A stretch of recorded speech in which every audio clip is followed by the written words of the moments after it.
Hello, hello, hello. How is everyone doing? I'm still at home. I'm still at home. I hope Quiet is doing well. He has been under the weather this week, and since I do have two children, I hear myself. Oh, and here comes my cat. It's a party. Come here, Mochi. If you see my cat, her name is Mochi. What was I saying? Yeah, so since I have two children, if one of us gets sick, then all of us get sick, and it is here's Mochi. And she's gone. Mochi, you camera shy? Um Being at home. Sorry for being late, everyone. It took them a little bit to be able to go to the park, and now they're out of the house. How is everyone doing? What January 18th, it's Thursday. God, this week flew. How is everyone doing? I see everyone's here. CJ, Quiet, Christian, Irish Republic, Becca, Dominic, Jordan, Mom. Hi, Mom. I'm so glad everybody's here. Okay, well, we have a lot to get into. Mochi wants to be in this live. We have a lot to get into today. Actually, well, it's one complaint, but it is a very important lawsuit. We all know Harvey Weinstein. We all know where Harvey Weinstein is. David, hello, Alexa. I hope you are well. Unfortunately, Josh Giddey will not be charged. I know, I saw that. Sad news. Power to survivors. Keep up the fight. Thank you so much, David.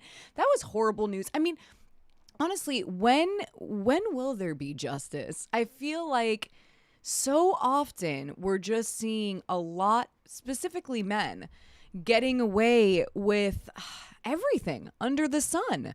Feels like there's just honestly no justice. And, I mean, that's what keeps me personally protesting, because it's important to keep attention on this and make some noise, because survivors constantly are not getting justice. And it goes from, the criminal system, judicial, just everywhere. There's really no justice. And wait, do I see Sia in here? Hi, Sia and Mandy. Wait, did I miss Sia? Where did Sia go? Someone said Sia left my job officially today. Oh my God, Sia, how are you feeling? Is this something you've been wanting to do? I know I'm a little bit ahead of you guys on the chat. Sia, I'm sending you so much love. And I don't know if it's something you wanted to do and hi, Ariel. Let's see. Wait. Hi. I hope you're well. I posted some insane info I found out about James Dolan. Oh, in the Discord. I'm not posting the info here because it's private. Just wanted to let you know. Ariel, thank you so much. I'm going to look into that. I'm sorry that I missed it before my live. We're going to be getting into James Dolan. And he has a couple lawsuits going on, and he even had a lawsuit in 2007. And it seems like this is an alleged pattern of Mochi. Oh my God, Mochi really wants to join everyone today. But it seems like this is a pattern when it comes to James Dolan. It's obviously a severe pattern when it comes to Harvey Weinstein, and it's just sad. I feel like once a week, I wake up to a survivor coming. Mochi! What do you want from me, love? What do you want? You want to come up here? Come up here. I feel like every week I wake up.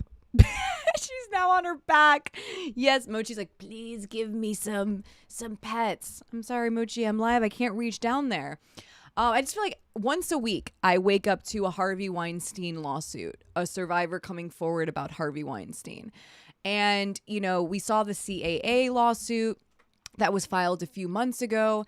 And it seems like now his enablers are also, alleged enablers are being held accountable. Survivors are not only going for justice when it comes to Harvey Weinstein, but also going for justice when it comes to the enablers. And we're all about that here at ePredators, because that is really where I've personally found the big elephant in the room is these institutions, these individuals that are covering up for these people.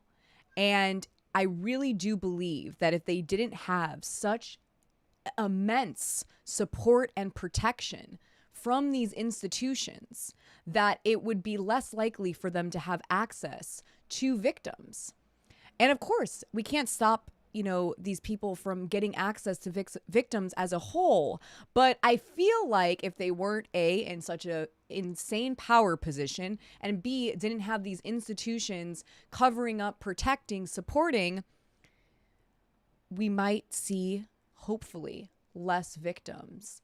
And it's so important to hold them accountable. Hi, Josh. This comes to show how corrupt a society can get.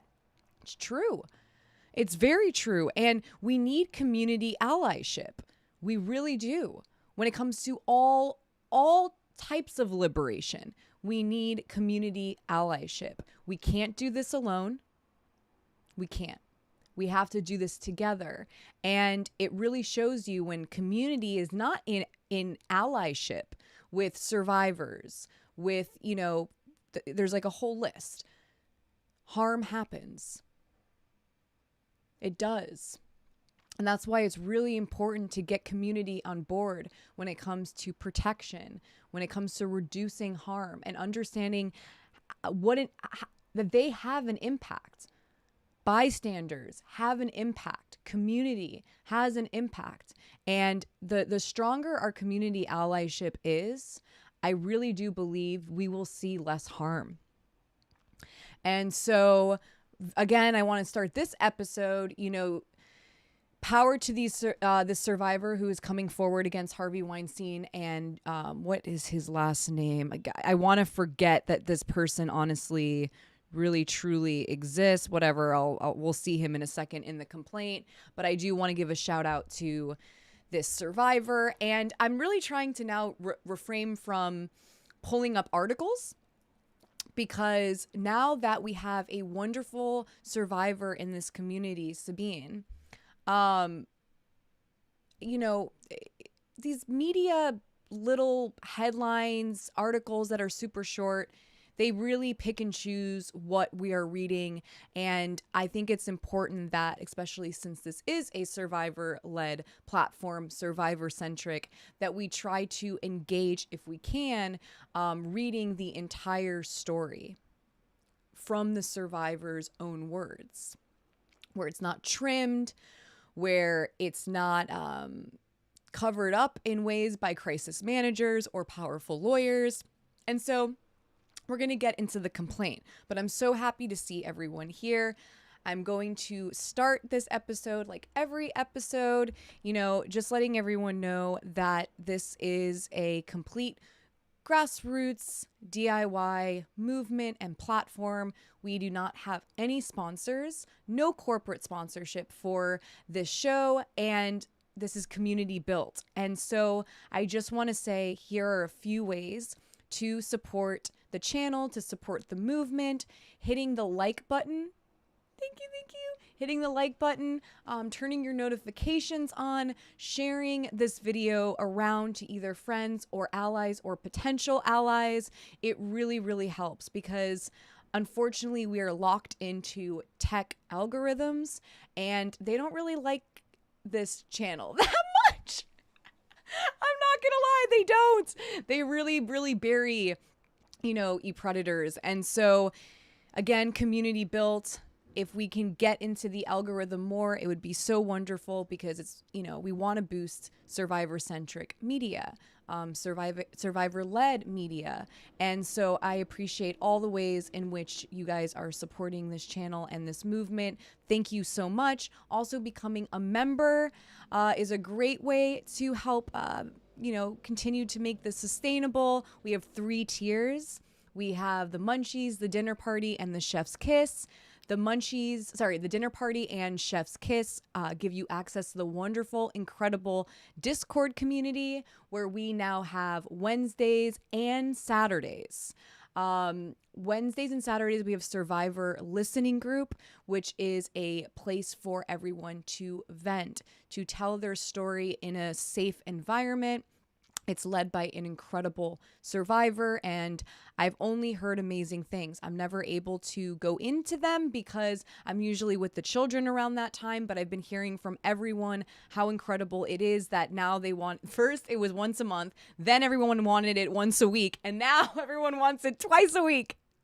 So now it's twice a week, Wednesdays and Saturdays, and then starting on the 26th, every single Friday, we are going to have guided meditation by a certified meditation teacher. His name is Prashant. He's a really good friend of mine. I am so excited to add all of this to the community because, yes, we talk about very heavy topics, and I want to make sure that we're balancing it all out and that we have options for healing because a lot of survivors don't even have access to therapy.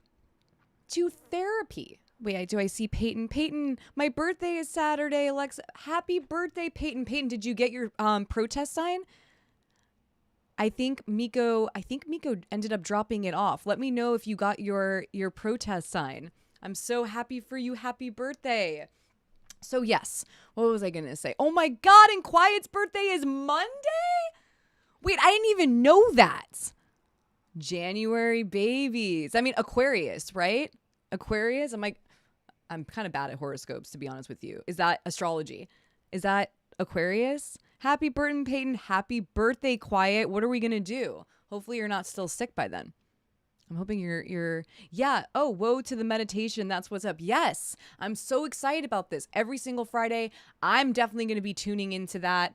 I'm really, really looking forward to that. And so that will be for all members of Patreon. And for the 2 tiers on YouTube. And then every other Friday, we're doing Social Change Now for all of the members. And then on the off Fridays, we're doing Hard Feelings by Jeanette McCurdy. We're listening to the podcast. We're getting into our hard feelings. And so those are ways to support the channel. It's really hard to make this sustainable. I have dedicated my whole life to this work. And so it's really... I pray every day that I'll be able to do this forever. And so, I just want to say thank you again to everyone who gives me another day to continue to do this work. So thank you, thank you. Going into the other way to help support the channel is the merchandise. The merchandise is, honestly, I'm living in the hoodie. I feel bad that I've been wearing it so often, so I'm trying to switch it up, but I literally was wearing it to sleep last night. So merchandise is a great way to spread awareness. It really helps create sustainability. And, the main purpose for the t-shirts, the tote bags, and the sweaters is because I dream of a world where survivors are seeing positive messaging when they're at random in the grocery store, when they're at random walking down the street, or they go to a movie theater. How wonderful would it be if survivors start seeing allyship in their communities? And so that's my main intention when it comes to the t-shirts and sweaters. Here's a few of them. Here's the tote bag. Let me just show you the sweatshirt that I've been living in. I have both sweatshirts because I love them both so much. There's the hoodie. So this is the one I have, and I have the crew neck as well. These are so wonderful, and it has our main message, which is power to survivors. And so if you've already gotten one, I do want to give a shout out to everyone who has. Thank you so much for spreading awareness. Thank you so much for supporting the movement and this platform. Thank you. Thank you. Thank you. Okay, and then obviously we have the Patreon. There's a bunch of tiers. The zine's coming out very soon. The Patreon gives you access to the zine, a physical copy of it. We have a cycle breaking workshop coming up that will be part of the Patreon. There's a bunch of things coming up. The Patreon really helps with the protests, which, by the way, we have protests coming up. And so that really helps with the protest signs. It really helps with the side projects that I'm trying to bring into this world. And so that's really what the Patreon is for. And if you are a Patreon member, thank you so much. Thank you so much. Okay, so we're here another day. We're here another day. God, lately I've been like, I just hope this will last for a while, because I really do just want to continue dedicating my time to this work. And so thank you all so much. So guys, we have a lot happening. we have the protests coming up. We are protesting the Grammys February 4th. And listen, if you know anyone in Los Angeles who is a survivor, who is a ally, who is a potential ally, please, I'm going to be posting the flyer after this live. Please share the flyer with everyone and anyone, because we need as many people as we can to show up at the Grammys to make our voices heard. The music industry has been covering up SA for decades long. It is time for the music industry to listen to survivors. It is time to turn the music down and listen to what countless survivors have had to say. It's time for the music industry to turn down the music and listen to survivors. And we saw so many lawsuits happen with the look back window. And, you know, this is just the tip of the iceberg, and we need to create more public pressure when it comes to the music industry. I have recently heard that these record labels are not taking pledges. They are not taking pledges to create safety within the music industry. Can you believe this? And we're talking a major nonprofit who has a lot of allies. What a powerhouse. And the record labels are not agreeing to take a pledge to create safety for people, for human beings. And so we need to make our voices heard. This protest is coming up. We made the flyer, and I'm so excited to show it to you. Okay, hold on. You guys ready? Drum roll, please. Ta-da!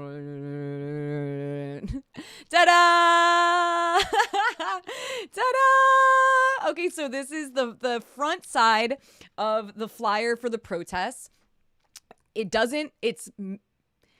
Obviously it looks like a Grammy, but it's a Meggie. That's what I'm calling it. It is a golden megaphone. And the point of this is that we want to award, I hate that word, but award these brave survivors with a megaphone to amplify their voices. And so my husband and I was like, why don't we change the Grammy, award to a golden megaphone? And so he did that for me. And this is the front side of the flyer. It's based on an actual Grammys invitation, which is so wonderful. Power to survivors. And then here is the other side of it. ePredators cordially invites you to protest the 66th Annual Grammy Awards, Sunday, February 4th, 12:30 p.m. to 4:30 p.m. It's going to be at the Crypto.com Arena. It used to be known as the Staples Center. I really hope to see everyone there. I do hope that everyone is on the live. We will be live the entire protest. So let's get as many people in there as we can. We have the 100%ers co-sponsoring this protest. And I am just very, very excited to be out there making noise, making sure the music industry hears us and knows that we are standing in solidarity with every single survivor around the world and every single survivor within the music industry. It is time to create safety, support, and accountability within these institutions. And so that is what's happening February 4th. I'm really looking forward to it. All right. I see a lot of megaphones in the chat. Okay, so we're going to get into this lawsuit. Who is James Dolan? Is that how I say it? James Dolan. So obviously he's like a CEO guy. He's an exec. Let's go check out his Wikipedia really quickly. All right. He's 68 years old, from New York. He's the executive chairman and CEO of Madison Square Garden. What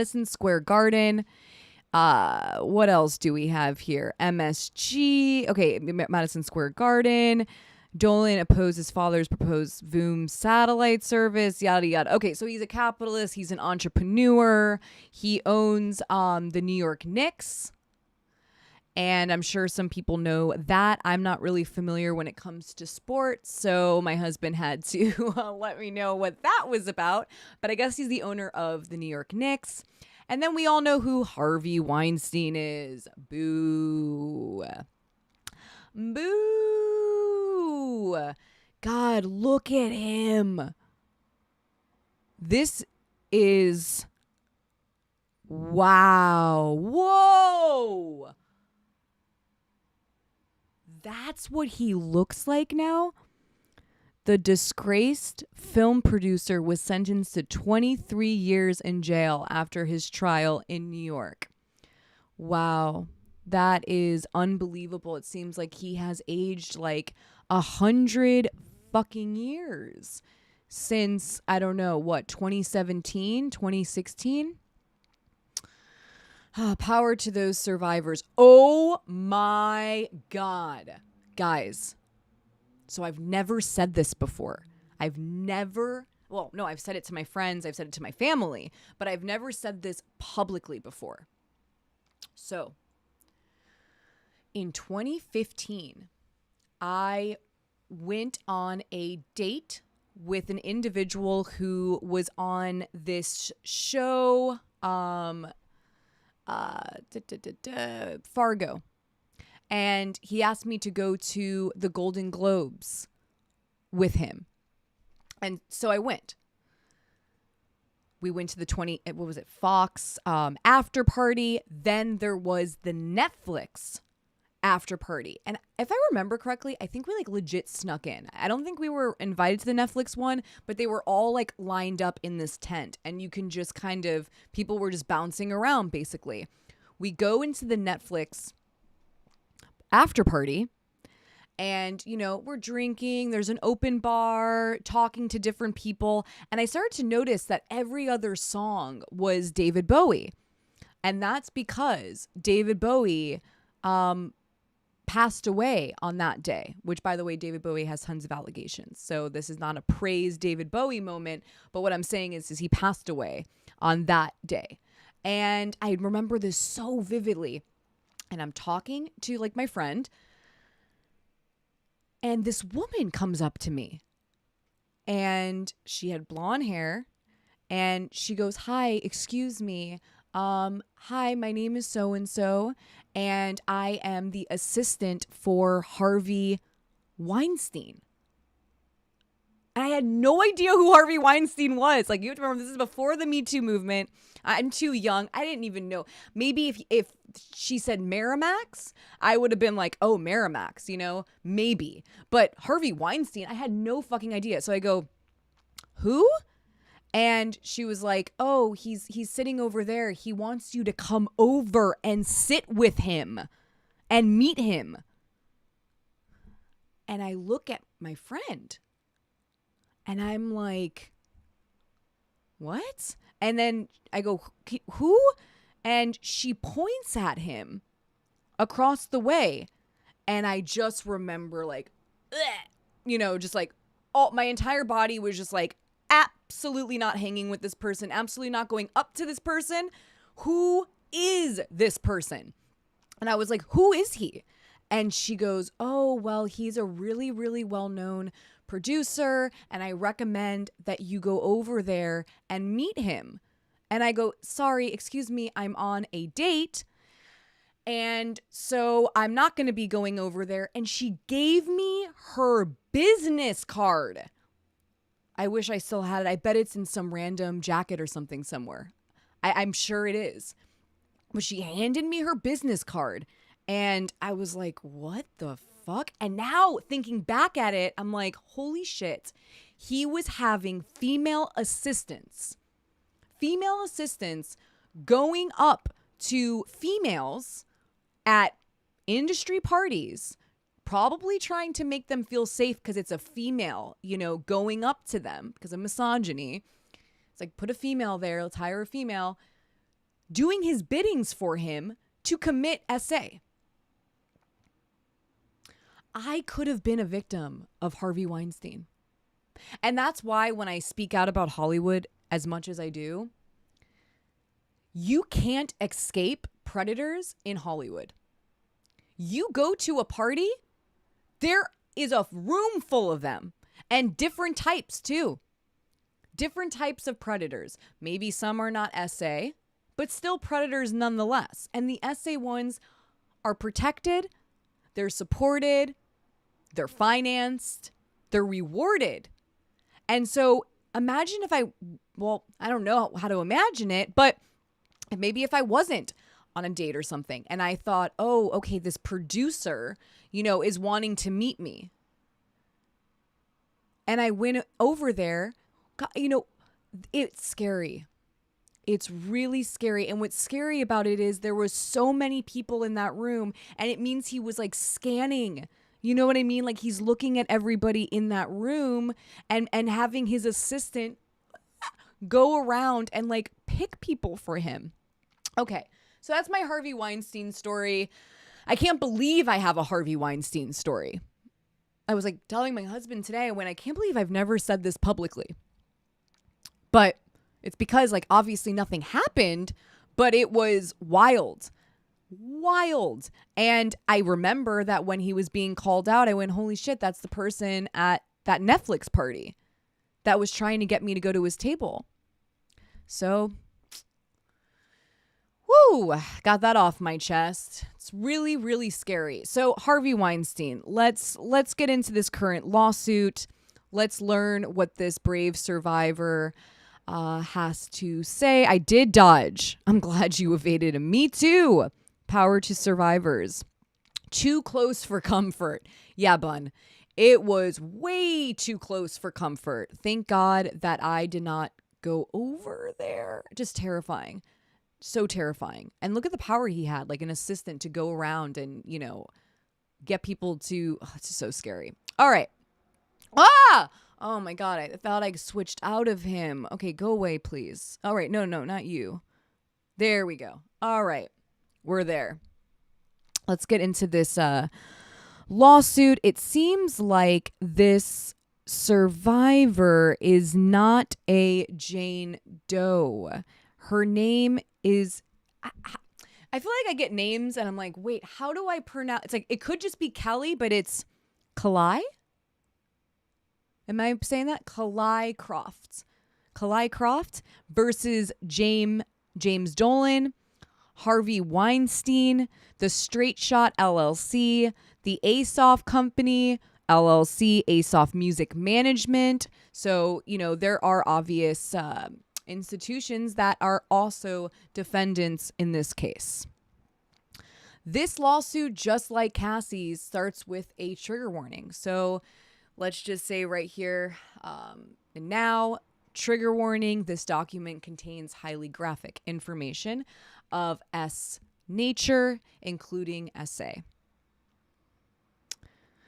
What a brave survivor. All right. In 2018, James Dolan sent an email to his friends sharing the debut of a new song he wrote. James Dolan writes songs? Wait, you guys. He writes songs? All right. Never heard of him. He explained that the song was about his feelings, about friends of his who were alleged to have used power to coerce or force S gratification. A clear reference to his former best friend and now convicted S predator, Harvey Weinstein, who had recently been outed as a serial perpetrator of R and SA. Okay, here's the lyrics. God, when these people hide their messaging and just shady, complicit behavior in song lyrics, it's my predator did that. So here we go. The chorus of the song, I should have known. He did not write a song called I Should. Everyone knew. James Dolan, apparently, especially if you were friends with him, Ben Affleck knew. Literally every single person in Hollywood knew that Harvey Weinstein is a predator. And they were covering up for him. They were working with him. They were financially rewarding him. This was an open secret in Hollywood. And here's this dude, this bro, going, I should have known. You knew. I should have known. I should have known. I should have thrown myself across his tracks. This is like an Andrew Tate fucking email, you guys. These bros are on a level. What is this? I should have known. I should have known. I don't even know what the song would be. I'm trying to like picture him like singing this. This is awful. I should have known. I should have known. I should have thrown myself across his tracks. Stopped him from these vile attacks. You didn't. Aren't you being sued for like not doing that? I should have known. We believed and didn't see. We believed and didn't see. What exactly does that mean? What does that mean? You saw, allegedly. Apparently everyone in Hollywood saw. Oh, God. Through the lies he told us all, they led him to his endless fall. I should have known. I should have known. First of all, this song ain't winning no Grammys. I'll tell you that much. This is a, first of all, just bad song, poem, whatever you want to call it. Just not good at all. Also seems like he's trying too hard. It looks like he's trying. Thank you, Alexa, for the birthday wishes. Hugs to you. Thank you, Peyton. Hugs to you as well. Believe his lies and didn't see the truth? Like, what the fuck is this, though? He wrote, and he sent this as an email. So among the friends Dolan sent this email to was Kalai Croft. So I'm going to Croft. I know that's how you say that. Croft got this freaking shitty song full of lies. Oh, that must have been wild for this survivor to like, you know what I mean? Imagine you're the survivor. You know James, you know Harvey, sadly, and then you get this email. That must have been beyond triggering for Croft. Beyond. A young woman from Tennessee, Dolan met Miss Croft in 2013 when she was 17 years old and he was 58 years old. And when she was working as a licensed massage therapist on tour with the rock band The Eagles. Dolan, upon information and belief, significantly contributed to the financing for that tour, and his band, JD and the Straight Shot, opened for The Eagles. Upon hearing this song, Miss Croft was horrified. I'm horrified even just as someone on the outside. That song is terrible. I can't believe he wrote a song about Harvey Weinstein. Who writes a song about Harvey Weinstein? Not just by the mediocrity of Dolan's music. Wait. They actually made a joke about his music. Sorry, this is the best beginning of a complaint. The lawyers just straight up roasted Dolan in like not even at the second page of this. But moreover, by the blatant lie the song told. In January 2014, Dolan and related companies brought Miss Croft to Los Angeles. Although Miss Croft was purportedly to perform work as a licensed massage therapist, in reality, she was being trafficked by Dolan, a man over 3 decades older than her, under fraudulent pretenses for Dolan to engage in unlawful and unwelcome acts with her. Adding insult to injury, during this trip, because of Dolan's actions in facilitating, enabling, and aiding Weinstein in meeting Miss Croft also fell victim to one of Weinstein's vile attacks, mentioned in Dolan's song. Immediately after the attack by Weinstein, she told Dolan what happened. So she told Dolan, Contrary to Dolan's overly insistent incantation in 2018 that he should have known about, God, that song, should have known about Weinstein's problematic behavior, he did know. Dolan knew about Weinstein's predatory behavior prior to January 2014, as he readily admitted to Ms. Croft that he knew all about Weinstein's history of ASSAULTING and SAing women, telling her that we all know that Weinstein has problems. Is that what you call it? Chris, thank you so much. Anyway, here's Wonderwall, James. Oh my God, Chris, that was good. Power to Survivor. So proud of you. So proud of this community. We won't be silenced. Wait, Chris. Anyway, here's Wonderwall. He is totally that bro. He is totally that bro that like you're like at a party, everyone's chilling, having a good time, and then he's the bro that like pulls out the guitar and just starts like playing a song, and you guys are like, why is this bro doing this, and how do we get him to stop? But instead, he literally puts it in your email box. At least you can delete that, I guess. At least you can just be like, delete. But that was amazing, Chris.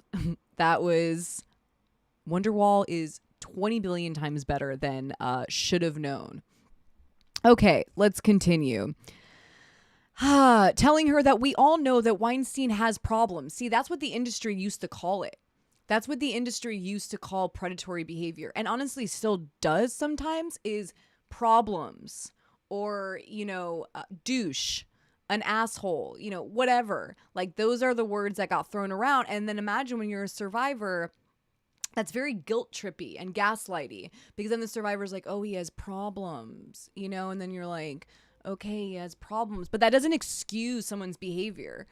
Even if, let's say, Weinstein is a survivor himself of something from his childhood, it doesn't excuse the behavior. So we have to be very careful about how we are communicating predatory behavior to survivors that are coming forward. Definitely not has problems.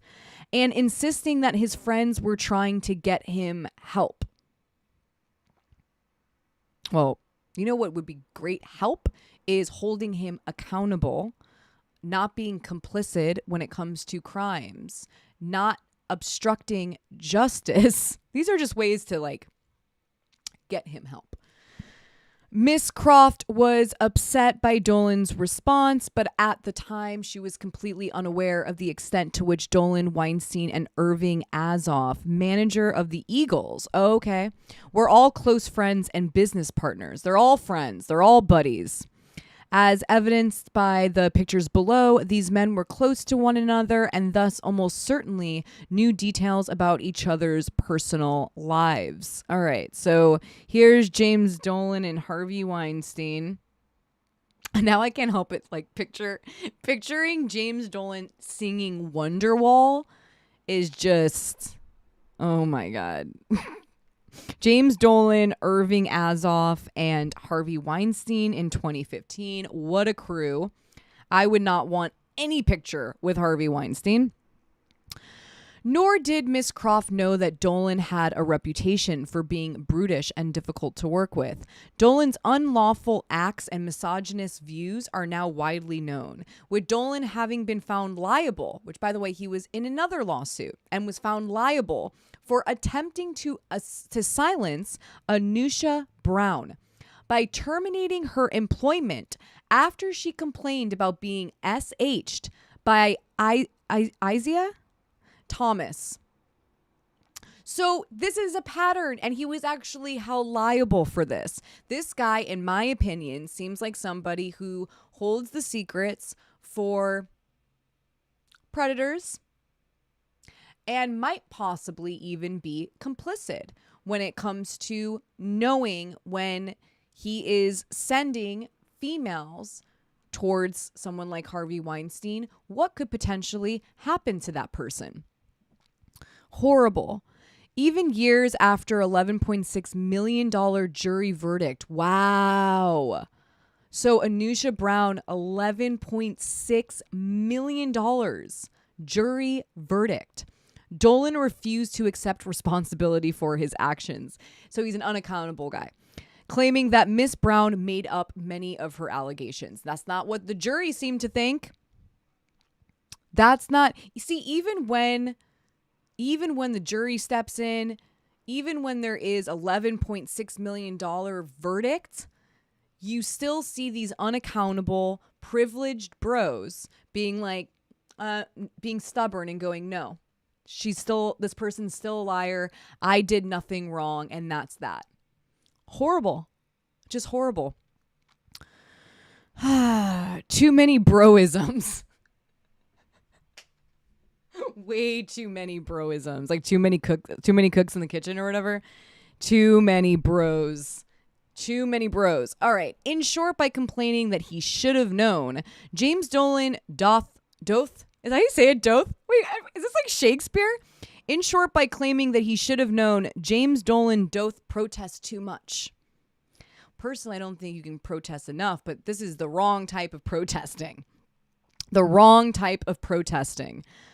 Although for many years, Miss Croft had been too traumatized by these events to speak publicly about what happened to her, she is ready to speak out about what Dolan and Weinstein separately did to her and the ways in which Dolan facilitated and orchestrated Weinstein's horrific attack.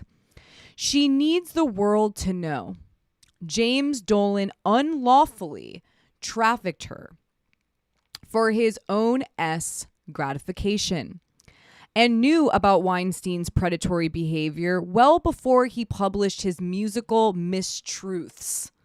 In fact, he knew before he joined the board of directions of Weinstein's production company. Here are the parties. Here are the facts. Here we go, you guys. Wait, is Sia here? Sia! Sia. Oh, is it? Sia. Sia? Like, I see you later? Like, this is what I'm trying to figure out. Sia. All right. So, Miss Croft joins the Eagles on tour. Kalai Croft was born and raised in Tennessee, and by her mid-20s had achieved success in her dream career as a licensed massage therapist with her own small studio.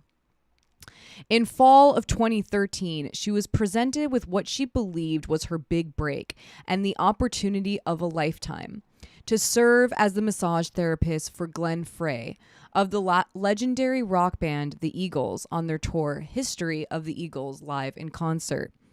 For Miss Croft, this was an unprecedented opportunity, and her friends and family were incredibly proud. At the same time, Miss Croft was intimidated by the offer to travel across the country with a world-famous rock band. She had not traveled extensively before, had never lived on her own, and had never spent more than a few nights away from her tight-knit Tennessee community. After a few shows with the Eagles in October 2013, Miss Croft was thrilled when Tom Galseth, the Eagles tour manager, reached out to her to see if she would be available to join the band on tour in North Carolina, Alabama, and Florida in November. She gladly accepted the position, and the band arranged for Miss Croft's massage table to be transported with the band. While traveling with the band was an exciting experience, Miss Croft was also overwhelmed. This was particularly true because she did not know anyone else on the tour and therefore felt extremely isolated. The experience became even more lonely and stressful for Miss Croft when she got into a disagreement with Golseth, who had inappropriately, I don't know, can I say this word? Chastised her and embarrassed her in front of other tour members. All these bros in this industry just so verbally abusive, you name it, it's just everywhere. It's everywhere. And because there's no accountability and there was no community allyship to make sure that there was some type of accountability with survivor-centric, tools. There wasn't that, and there still isn't that. And that is a huge problem within most of these industries. To make matters worse, soon after these interactions took place, Golseth was fired from the Eagles tour. Thereafter, Miss Croft became completely ostracized from other tour members who believed she was the reason for the tour manager's firing. Oh, this is horrible. Okay, Miss Croft meets Dolan and is lured into unwanted contact. In addition to serving as Frey's masseuse, tour management gave Miss Croft permission to open up massage slots for others on the tour, and she did her best to help and accommodate others who requested her services. During the November 2013 leg of the tour, Miss Croft regularly shared her business card with others backstage, both to generate business and to counteract the profound sense of isolation she felt while traveling with the band. On one occasion, she shared her card with James Dolan, the lead singer. Wait. The lead singer, of the band opening for the Eagles. I was like, no. James Dolan is not in the Eagles. He's the opening act. Okay, good. For a second, I was like, did I just miss that he's in the Eagles? Like, how is that possible? No, okay, he was the opening act. And no diss to opening acts, honestly. I've actually found really great bands that way. But picturing James Dolan in the Eagles, it makes a little bit more sense that he was the opening act than him being in the Eagles. JD and the Straight Shot. Miss Croft had never heard of Dolan, and when she met him, did not know the immense wealth, power, and influence he had. She later came to understand that Dolan was in multiple business ventures with the Eagles management company, Azoff Music Management, and heard that Dolan was a significant funder of the tour, which allowed him to place his mediocre band. This lawyer roasting him subtly in this complaint with his music I'm here for it. Not gonna lie. I love his mediocre music, his mediocre band as an opening act. Awesome lawyer for that. Days after, that's why it's great reading these complaints. I mean, not when it gets into the details, obviously, of the trauma, but when you're reading it from a perspective of somebody who is is on the side of the survivor, right? The reported survivor. It has a whole different other tone to it. You can feel also there isn't alleged in here because this is a complaint, litigation privilege. When you're reading from a complaint, you don't have to say that. So there's just like a different feel, and I think it's important to read these complaints. Days after Golseth was fired, Dolan scheduled a massage with Miss Croft. Given her unfamiliarity with Dolan, she did not think much of the appointment. In fact, she was extremely distracted as the appointment fell within days of the incident with Golseth, and very soon after news broke that Golseth was fired from the tour, purportedly because of what occurred between him and Miss Croft. Dolan noticed how upset Miss Croft was, and he asked her to explain what was wrong. She explained what had happened, and Dolan responded to her stating, "I will make sure this is taken care of." Miss Croft dismissed her massage client's statement, not recognizing how much power and influence Dolan had over others on the tour. Miss Croft did not know, for example, so wait, he's financing the tour. That's how he's the opener. So he really is this mediocre band. He's financing the tour to probably put himself on stage, which, by the way, I'm just going to roast Seth MacFarlane really quickly on this. Seth MacFarlane would throw parties to put himself on stage to sing. He is the Wonderwall guy as well, and I guess apparently also James Dolan in a lot of ways. But he would throw parties with these like 80-piece orchestra to perform himself. If that doesn't scream, narcissist, I don't really know what does. But this is true. He would have these annual parties where he would put himself on stage, and you would have to listen to that.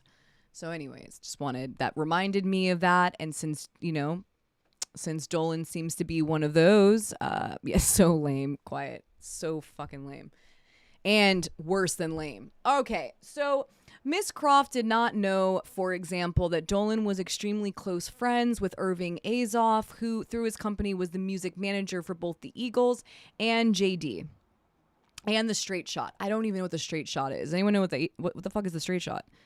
Indeed, around this time, Dolan was one of a select group of friends who Azoff called every morning to chat and get ready for battle. Oh, these boys. These men, I'm sorry, but get ready for battle of what? Financing tours to put yourself on stage? Is that what it is?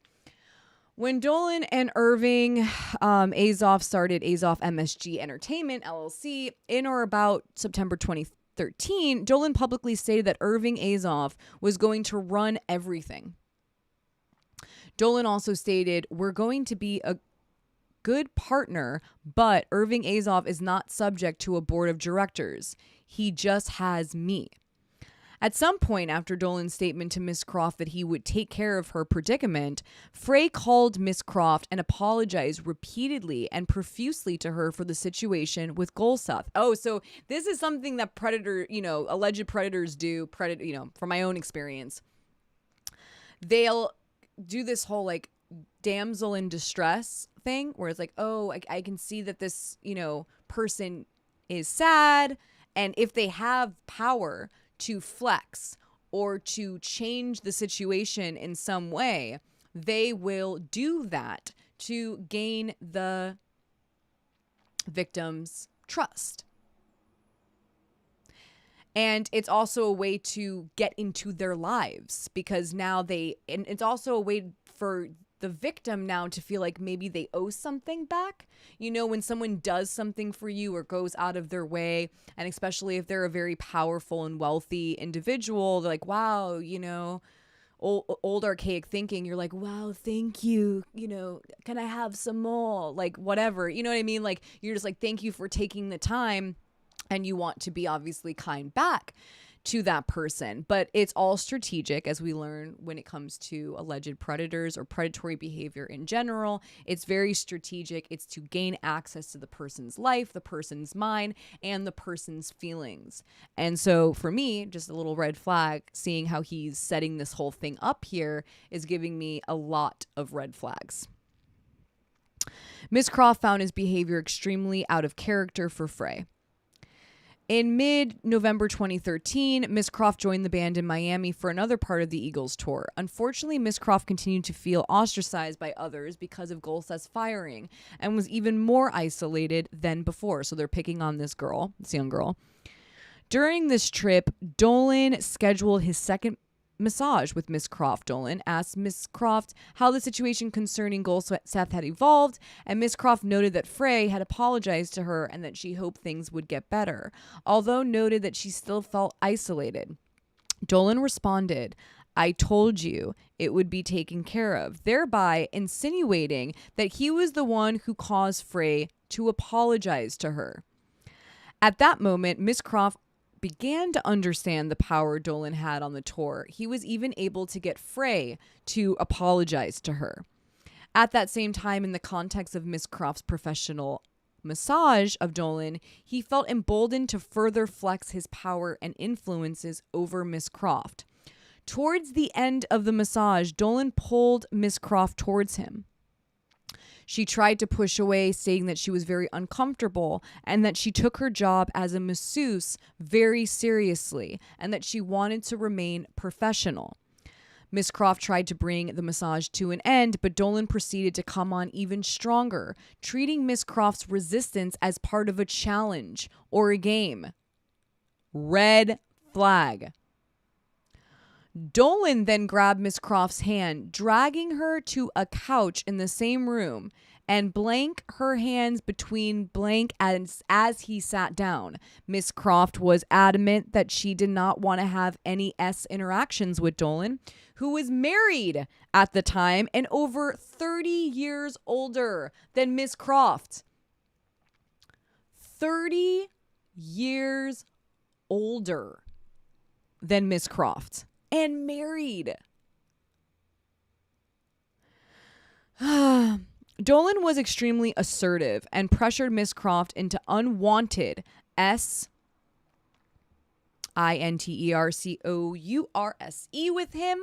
She felt disgusted and terrified of the situation, but the extreme isolation she felt from others on the tour, coupled with Dolan's attention to her, his assertions that he would take care of her, and her recognition that this man held immense power over everyone's position on the tour, including hers, led her to submit to Dolan's advances.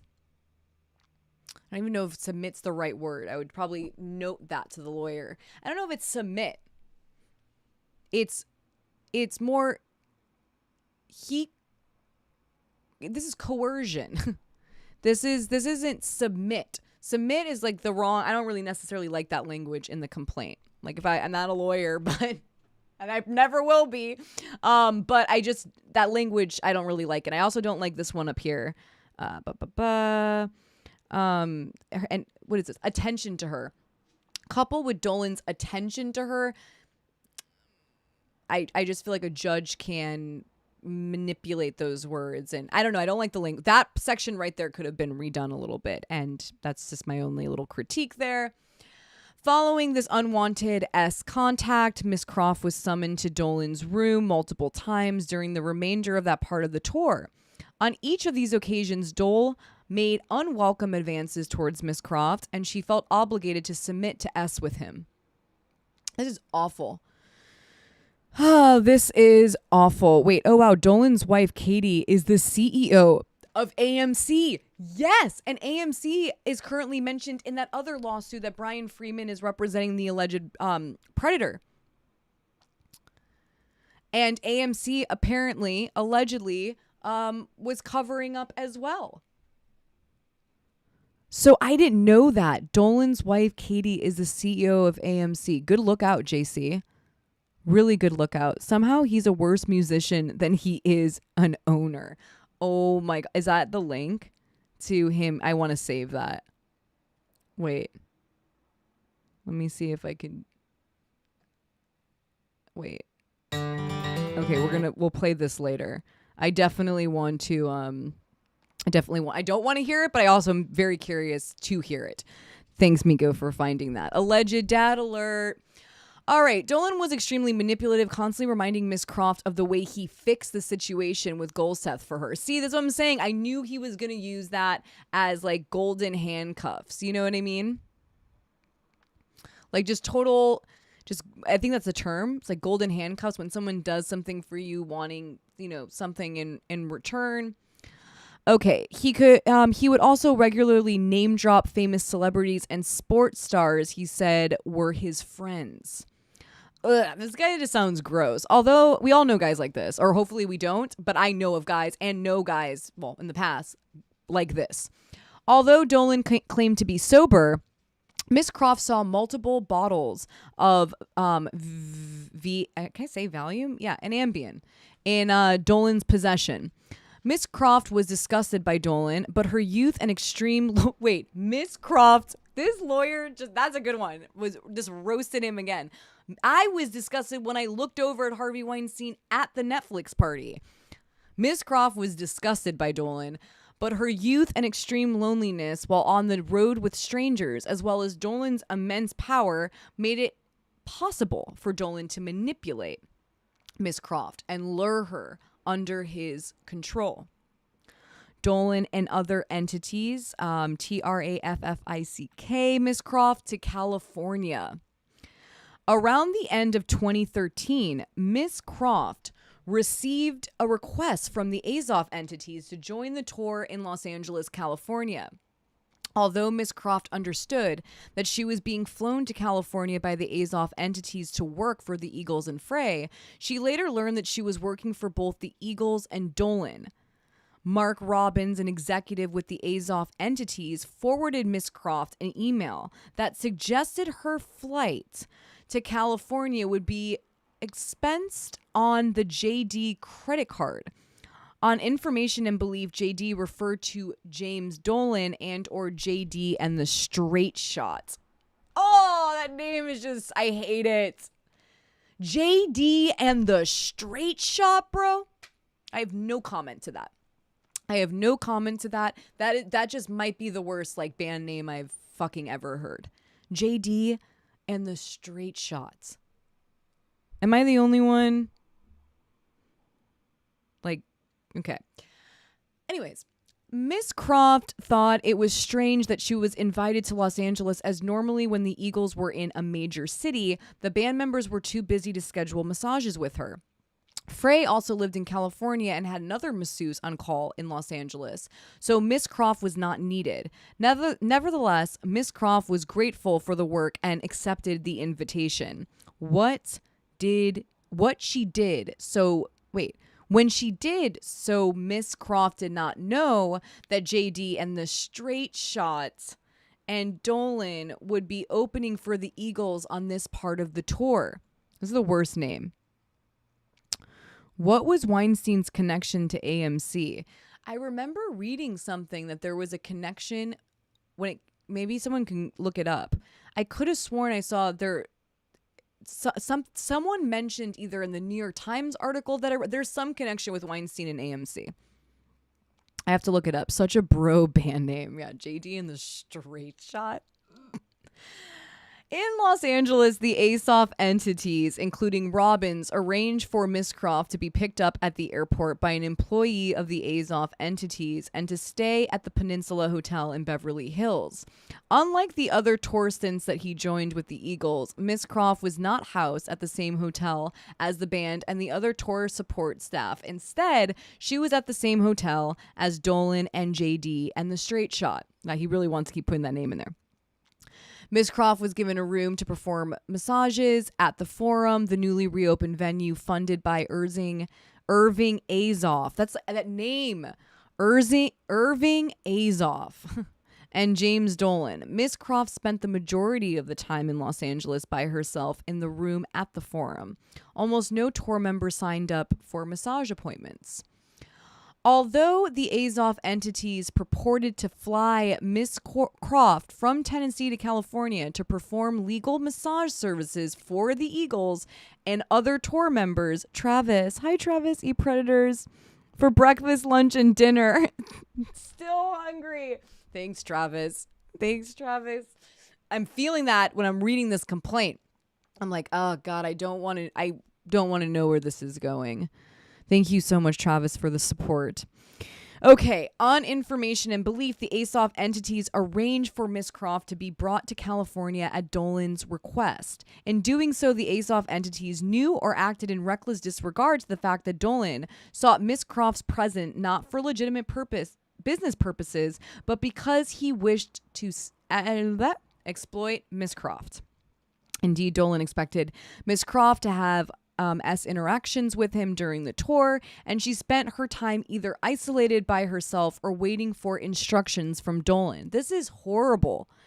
At times, Dolan acted romantically toward Miss Croft, pretending that he had brought her to California for something more than merely satisfying his desire to have an S-fueled rock star experience on the road. Miss Croft's youthful naivete led her to believe at the time that Dolan actually cared about her. Been there.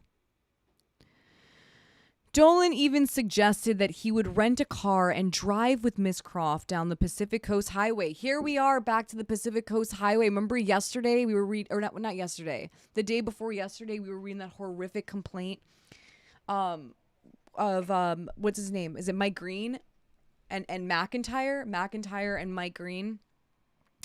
Instead, Miss Croft was left alone at the Forum or at the Peninsula while other tour members socialized. Dolan fraudulently coordinates a meeting between Miss Croft and Harvey Weinstein. So this is wild. He is allegedly brought her to another state, trafficked her to another state under the guise of being the masseuse for the band or bands.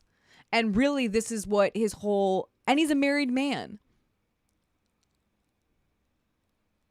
This is not good. Yeah, it looks like AMC Network owns AMC and IFC. Spelled like that. Yeah, I could have sworn there was something. I'll look into it later, though. Let's see. Okay, a few days into this leg of the tour, on January 21st, 2014, Dolan encouraged, this was a year before I saw Harvey at Netflix. Sorry, that just gave me like a few days into the leg of the tour on January 21st, 2014, Dolan encouraged Miss Croft to join 2 female assistants from Irving Azoff Management for shopping and dinner in Los Angeles. After shopping for clothes, the 3 women had dinner at a burger restaurant. Miss Croft was nervous and uncomfortable around these 2 strangers. I was uncomfortable just being in the same huge ballroom, basically, with Weinstein. When she returned to the peninsula, she waited for the elevator to her floor next to a large man she had never seen before while holding her shopping bags and a box of leftover food. When the elevator arrived, Miss Croft and the man entered the elevator together. In the elevator, the large man asked Miss Croft, "Who is that to-go box for?" She responded that she was going to give it to her friend James Dolan, who was also staying at the hotel. The man responded to Miss Croft that Dolan was one of his best friends. Oh my God, this is Weinstein. And proceeded to ask Miss Croft if she was the massage therapist. According to the man, Dolan had mentioned his massage therapist and had said great things about her. He introduced himself as Harvey Weinstein. Oh, what an introduction. This is like kind of written I can really visually see a lot of this complaint happening. Alleged dad. Miss Croft did not know much about Weinstein other than what she had heard from Dolan himself, who had boasted about having a buddy who worked on all the cool movies in Hollywood. That's not his reputation now. In the elevator, Weinstein suggested that he might have work opportunities for Miss Croft, stating that we always need massage therapists on set for actors and actresses. He asked Miss Croft if she would be interested in such an opportunity, the offer, and said that she would be happy to discuss such a role. Weinstein suggested that they discuss the job opportunity immediately. Oh no. And he insisted that Miss Croft join him in his suite. Why does he always do this? Sorry.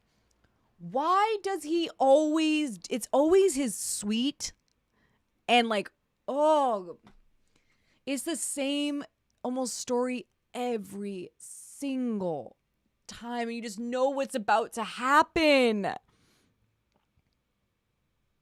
Dolan is connected to Donald Trump. All the alleged predators are connected. Yes, it's a network. And they've created this network on purpose. It's to protect one another. It's to promote one another. It's to give each other more opportunities. It's to financially reward one another. And it's to keep the positions of their positions when it comes to being an exec or being a CEO. They're creating a network that enforces them being in positions of power. And that's what they do. And that's why it's so important that survivors start creating our network, our own network, uniting, having each other's back. You know, we need that. We need that because they have such a strong network. And again, like Malcolm X said, I think this quote is so incredible. We are not outnumbered. We are out-organized.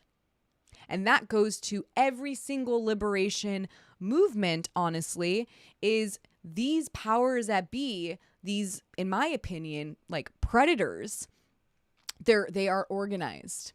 I must give it to them. They're so organized because their lives fucking depend on it. Their lives depend on their position of power and how organized everything around them is to protect their position. I see Jess. Jess, thank you so much for super on a live stream. Thank you so much, Jess. They're disgusting. And it's a whole network. And that's why survivors need to unite. We need to take a page from their book in a good way when it comes to allyship, when it comes to supporting and creating safe environments.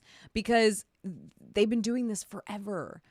It's a serious network. You could literally just go, oh, Harvey's friends with James, who's friends with Donald, who's friends with maybe Russell Brand, or like, you could literally just put a whole, that meme from It's Always Sunny in Philadelphia of Charlie when he's like, and like, he has like that's me sometimes.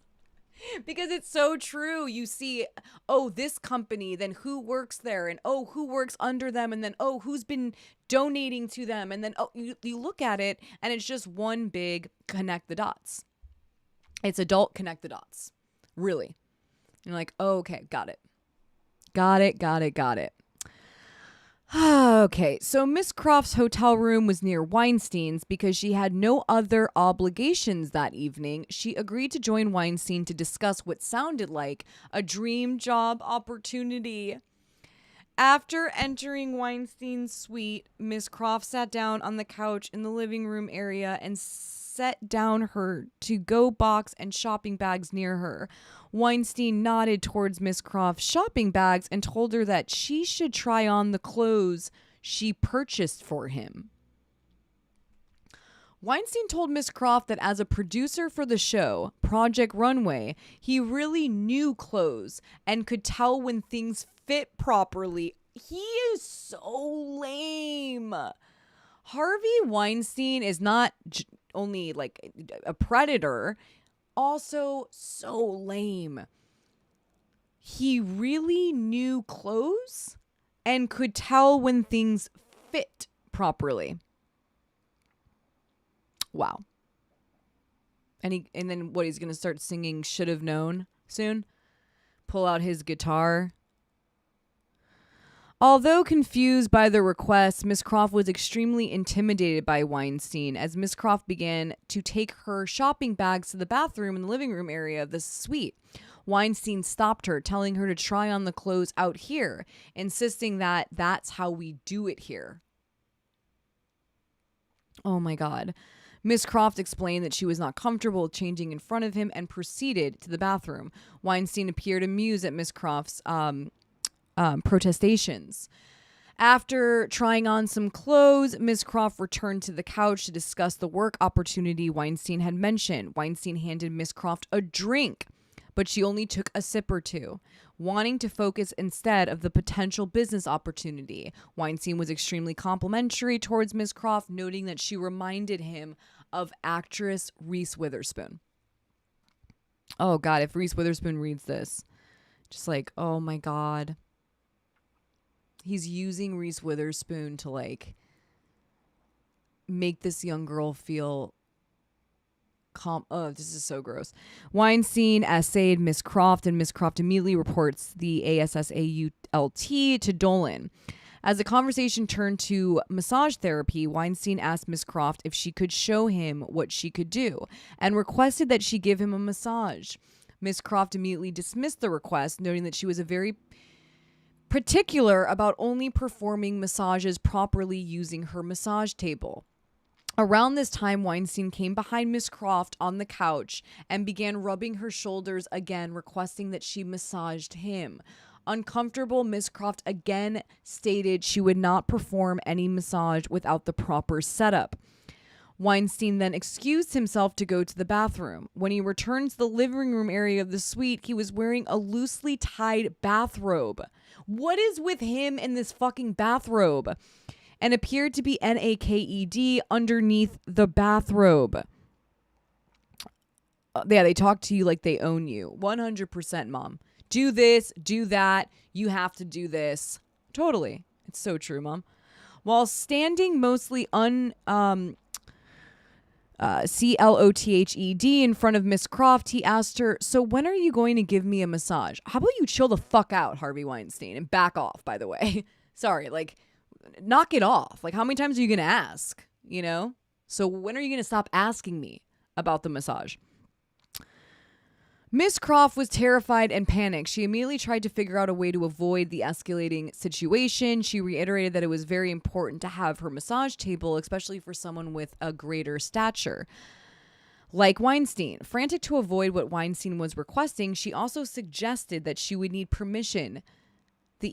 She would need permission from the Eagles to perform any other massages, as she was brought out to Los Angeles for them specifically. Weinstein was unfazed by Miss Croft's attempts to get away and asked her to look at the bed in the bedroom of the suite because it was perfect for a massage. When Miss Croft again said she was not comfortable with the situation, Weinstein began to get irritated and angry with her. He stated, "Well, this is just how people do things in Hollywood." This is Hollywood, but it's because of predators like you, Harvey Weinstein. If you will not be reasonable and are not able to handle requests on the fly, you won't make it in Hollywood. Oh, here he goes. Now he does his typical threatening. Disgusting. Miss Croft agreed to look at the bed, but again assured Weinstein that the bed would not work for a massage and that she really needed her table and for his body to be draped with a sheet or blanket. Weinstein became very angry, stating that Miss Croft could easily massage him on the bed and that he liked to be completely naked. Woo, this is giving me anxiety. Yeah, like how many times has she said no? How many times? Miss Croft tried to leave the room, but Weinstein blocked the door to prevent her from leaving. It's so scary. This is so scary. Terrified and desperate, Miss Croft tried one last attempt to avoid Weinstein, stating that she felt so lucky to have the opportunity to work on Weinstein and wanted to make sure that it was done correctly so that, this is so sad, so that she could show him what she was capable of. Weinstein reluctantly agreed and allowed Miss Croft to exit the suite. She got out. Miss Croft hurried down the hallway to her hotel room, but as she left, she realized that Weinstein had followed her out of his suite down the hallway. He was still only wearing a loosely tied bathroom. No! Sorry, I'm like picturing this and it's like, him coming out of following her with the bathroom. Like, what is fucking happening? And again, this is in such great detail. Like, this is in such great detail. And what, James Dolan and them are going to be like, well, no, it just didn't happen. And like, she's just lying. And, she I don't know. This is pretty in detail. This is pretty specific. And yeah, no means no. Creepy wood. All right. So he was still okay. Miss Croft arrived at her room and rushed inside. Once inside, Miss Croft attempted to push the door closed. As the door closed, though, Weinstein. No. You guys, I can't. This is giving me a lot of anxiety right now. He did not. This is terrifying. This is like a serious attack. As the door closed, though, Weinstein stuck his foot in the opening of the door and pushed the door open. He barged into Miss Croft's hotel room. Muhammad, bye. Thank you so much for being here. Oh my God. Weinstein then backed Miss Croft onto the bed. FORCED her down and forced open, standing between her legs, undid his robe. Oh, I can't read any of this. This is seriously like, oh my God. I'm sorry. This is my first time reading this complaint. This is how all the publications have been mentioning this lawsuit. I'm sorry. It's just, this is really bad. Using his other hand to hold her down. He tried to blank. Miss Croft fought back the best she could, although she recalls that Weinstein felt like a giant compared to her. Yeah. Isn't he he's like 6? He looks he's big. I can't even imagine this as a person. She struggled to sit up, push him away, and tried as hard as she could to keep her legs together. Trigger warning, trigger warning, trigger warning. In the midst of the ASSAULT, Miss Croft's hotel room phone began to ring. She tried to use the phone as an excuse to escape, stating that probably Jim Dolan, calling me. He's going to come down here if I don't answer his call. Who's Jim? I'm sorry. Who's Jim now? Did someone mean to say, am I getting his name wrong? I don't think so. All right. Miss Croft managed to wriggle away enough to grab the phone and discovered that it was in fact Dolan calling her. She picked up the call and told Dolan that she would be with him shortly. Oh my God. One predator getting blocked by like another an alleged predator. Is that what's happening right here? What is happening? Oh, short for James. Right. You're totally right. Hi, Jess. Thank you. Oh my God. Okay. Right. Jim is short for James. Got it. Thank you. After hearing her speak to Dolan, Weinstein backed off of Miss Croft. He then said to her, well, you know, Jim and I are best friends. He's going to be very disappointed that you led me on. This won't look good for you. Weinstein, this whole thing is a crime. Multiple crimes actually happening. You know what really didn't look good for you, Weinstein? All of this plus all of it. Has the nerve, the audacity to say this to somebody. This won't make... Look at who you are, Harvey Weinstein. In jail, man. Jail, dude.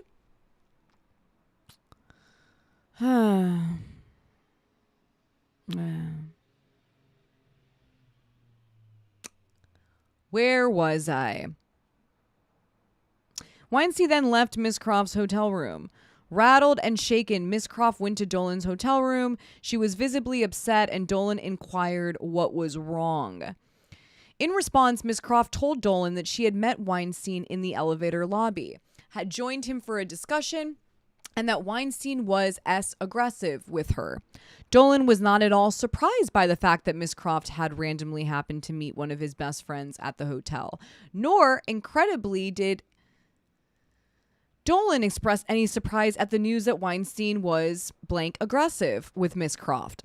To the contrary, Dolan responded to Miss Croft's report of SA in a completely matter-of-fact tone, noting that Weinstein was a troubled person and that had a lot of serious issues, but that his friends were trying to get him to address those issues. Dolan, why don't you also address your own issues? What you've been doing to, allegedly to Croft. Unbelievable, these guys. He's saying he's going to go get help for his friend who is a predator, and he himself, with these accusations, it's just ridiculous. Can't even write this shit. You honestly can't even write this shit. But that his friends were trying to get him to address those issues. Dolan intimated that Weinstein was not a safe person, but did little to console Miss Croft or help her to report the ASSAULT to the authorities. Indeed, with his comments, Miss Croft felt that Dolan completely dismissed the gravity of the situation and did not truly care about what his friend had done to her. Of course not, because he's allegedly kind of similar to his buddy. The day after the attack, Miss Croft attempted to work but felt so physically and emotionally unwell that Robbins, the executive from the Azov entity, sent a doctor to see her. In the following days, Miss Croft felt so physically and emotionally unwell that she called out sick from work. She found herself unable to leave her hotel room, racked with shame and disgust and completely isolated. Dolan was aware that Miss Croft was unwell after Weinstein's horrific attack. Miss Croft left the tour after the Los Angeles concerts, heartbroken and traumatized. The Azov entities arranged and paid for Miss Croft's return flight from Los Angeles to Tennessee.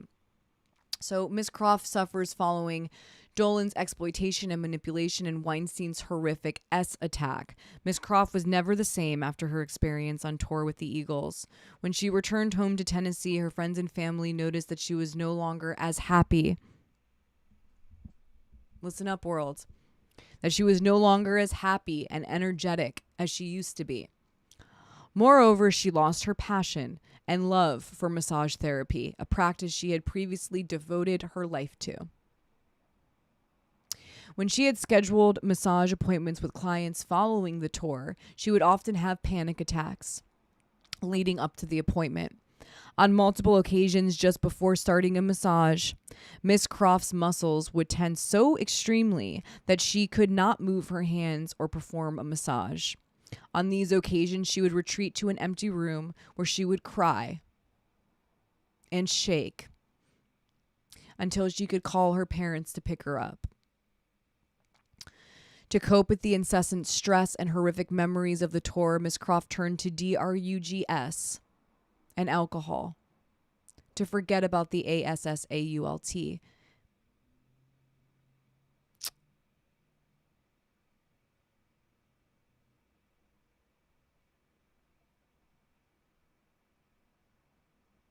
So sad. I'm just reading what the chat's saying. It's so heartbreaking and such a reality, you know. This is why survivors deserve the love. They deserve the support. No one should have to ever go through something like this. No one. So she turned to substances, and she later required extensive rehabilitation to cope with her depression and the related substance use. Weinstein's ASSAULT and Dolan's unlawful blank blank and manipulation both together. We get this. Tragically, Miss Croft has since abandoned her lifelong love of massage therapy. She abandoned her passion, what she loved to do. She is unable to engage in the healing physical patients that she cared so deeply for, as now it carries all of the pain and devastation caused by Dolan and Weinstein. Miss Croft, I'm sending so much. David, power to... David! I was like, I thought I was reading that wrong. David, I'm just about to read your poem. Thank you so much, David. It's really nice, David. Thank you. Thanks so much, David. That meant a lot. I'm like also feeling the feelings of that poor reported survivor. So sad. She deserves her justice. She deserves her justice. All survivors deserve their justice. Survivor-centric decision-making. How we choose individually to seek justice. David, thank you so much. Thank you, David. Seriously, you have no idea how much that means to me and this community and what I've been trying to build these last few years. So thank you so much. That story was just horrible. Literally, you have Weinstein, you have this straight shot, whatever, James Dolan, this poor girl, woman, who just wanted to do the things she loved, be a massage therapist, thinks she's getting this incredible opportunity, life-changing as a massage therapist, a rock band, the Eagles, and then these alleged predators start swarming around her and just taking her literal life force away from her. ABUSING, her, allegedly. I believe her. I believe her. And that is horrible, that is a memory. When we're reading the complaint, we're just picturing it, right? We're picturing it. That is an actual lifelong memory for that survivor.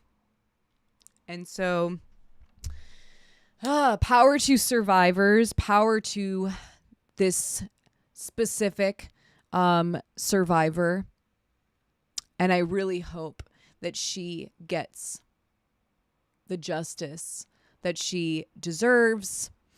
We're going to be court watching this case, keeping our eyes on it, seeing what happens. We're also court watching the Neil Portnow and Michael Green lawsuits as well, keeping an eye on these because it's very important that we do. Yes. Power to Kalai Croft. Power to every survivor here. Every single survivor here. All right. So today's Thursday. Wait, should we just see what kind of music he plays? Like, I'm kind of just curious. I just want to... Jaden, thank you so much for warning me about music and also helping me find my own inspiration for advocacy in my own heart. Jaden, that's my honor. Thank you for being such an incredible friend and teaching me so much. You're so knowledgeable, Jaden. You are I learn something new from you every single time I have a conversation with you. You are such an inspiration. Thank you for being such a good friend. I'm not going to forget the poem. The poem is definitely being read. Let's how about let's pull up the poem. Let's give a huge shout out to the survivor of the week, David. Let's read that. And then we'll just play a 5-second thing of Wonderwall, I guess. Let's get into the poem. This poem is so... David, you are so talented. Let me pull this up really quickly. Okay, here we go. Hold on. Woo! Okay, there we go. Okay, I got it. Okay, here we go. Here it is. David, thank you again. And David, you are so talented. Sadly, when I look at myself, the accidents and hopelessness seems like nothing compared to the pain I've endured. The tears I had to shed. The hopes I had to lose, my heart broken multiple times, the thoughts and doings, the too damn much pain at a young age. Dropping blank just to stay alive. It makes no damn sense superficially. If you dig deeper, you'd see I'm already DEAD unofficially. Endless therapy and medication. How does that make you feel? Taking and swallowing pills, but the pain stays just as fucking real. Drinking and doping just to stay alive. It makes no damn sense superficially. If you dig deeper, you'd see I'm only kept alive artificially. Growing up sad and ABUSED, seeing too damn much VIOLENCE, hurt until pain became normal, BEATEN into submissive silence. The sufferings I had to endure, the depression I was in and still in, the poverty I was in and still in, the mocking I always get from others. Drinking and doping just to stay alive. Born to be BLEEDING. People only ever damage me. No money, no friends, no love. Sad, damaged. Whoa. Go back. Sad, damaged, disadvantaged me. I stand no goddamn chance. Trauma too ingrained from the day I was born. I was already stained. Listen, David, I just want to say really quickly that you are so loved here in this community. And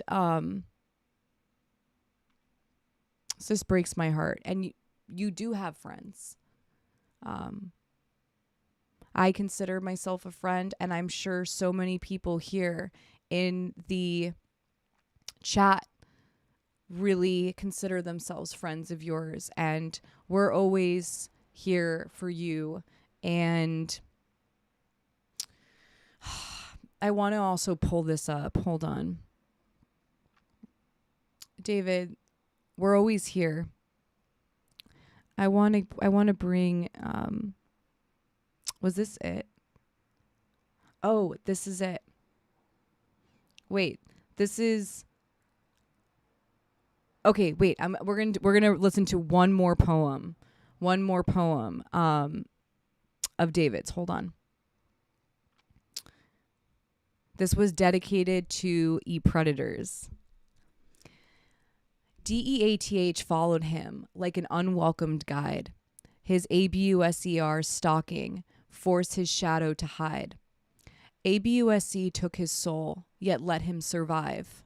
How could a child understand a parent's ABUSED and being alive? Dreams distracted his suffering and pain, like rays of sunlight on dark, lonely days with cold rain.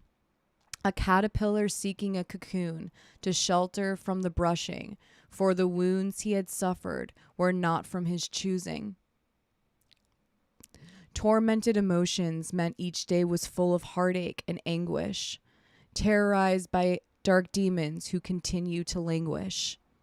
Losing his beloved and sliding into depression deeper, sensitive and fragile, he beckoned the Grim Reaper. Preparing to DIE, surviving was no longer his intention. As the Grim Reaper approached, there was an intervention. A community called predators appeared, illuminating hope through his heart. DEATH fled like a coward. Afraid of the community's light, he did depart. Wings broken but still intact, he began to write, expressing his emotions, suppressing ABUSC with pure delight. He knew the angel of DEATH would return one day. That was for damn sure. Yet sharing his truth was temporarily his cure. I love the trippy old hippie.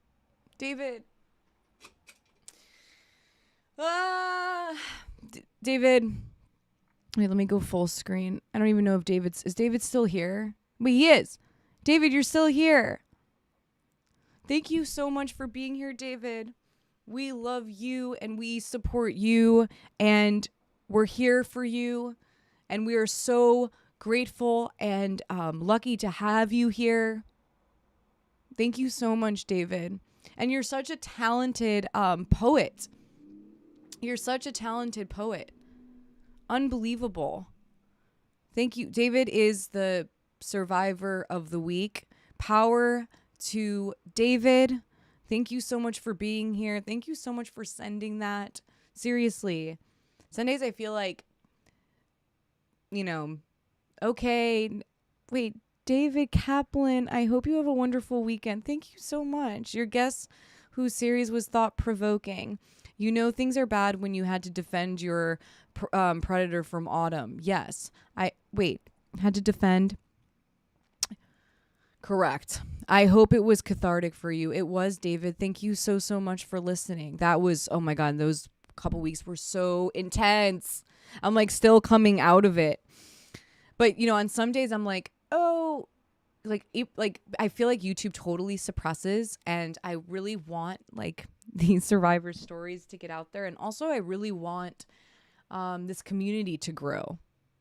I just want people to know that there is a survivor community that is, or a survivor who is trying to create a very safe community for survivors, and to show survivors that they're loved and they're supported. And you guys just make me feel a lot better. When I get a little bit down about stuff, I come on here and I feel good. So thank you. Thank you, the two Davids. Thank you, David and David. Thank you so much. You guys are amazing. So tomorrow we have a healing day. After reading those complaints, that was really hard. Thank you for everyone who stayed here and listened to those survivors' stories. We'll be court watching that. Tomorrow is... Wait, you guys, is tomorrow Social Change Now? I think tomorrow is Social Change Now. Am I right? It's not Hard Feelings. Is it? Wait, why am I like, I'm like, what was last week's? What was last week's? I'm waiting for the chat. I think it will be when more word gets out. Yeah. I hope survivors end up finding this. I really, really do. Okay, so yes. Okay, so Social Change Now. So that's for all members on YouTube and Patreon as well. We'll be on Discord tomorrow, 2:00. I'm so looking forward to that. I love that so much. It's so healing, and I feel so good every single time I leave. Like once I go back into the living room after I do those lives with you guys, I just feel a lot more empowered. I feel a lot more connected, and I just love it so much. So I'll see you all tomorrow at 2:00 Pacific Standard Time. We'll do Social Change Now. And I got some emails about recommendations for videos, and I'm going to be definitely doing those. So thank you so much for suggesting those. And I guess I'll be in the studio next week. And so quiet. I hope you're feeling better. I'll see you soon. And goodbye, everyone. Thank you so much. And again, thank you to everyone who donated money today. And just thank you for being here. Bye, you guys. Thank you so much. Yeah, Social Change Now. Christian, thank you for being here. Bye, you guys.